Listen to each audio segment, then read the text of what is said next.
Agricultors i ramaders no perdien detall aquest matí de la sessió plenària al Parlament de Catalunya. I és que el sector agrari ha estat avui el tema del dia a l'hemicicle. Grans frases i bones intencions.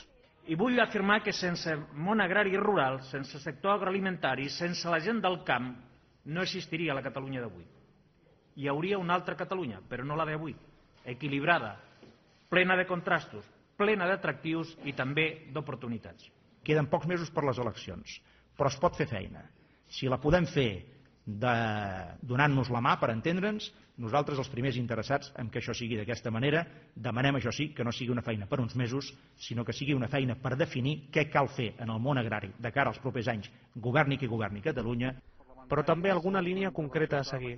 El conseller d'Agricultura, Joaquim Llena, ha presentat un decàleg encaminat a dotar de més transparència a la cadena de valor, a tenir un sector productiu més ben estructurat, a evitar els preus excessivament baixos en origen o a potenciar la comercialització dels productes. Tots plegats punts per fer créixer l'optimisme del sector.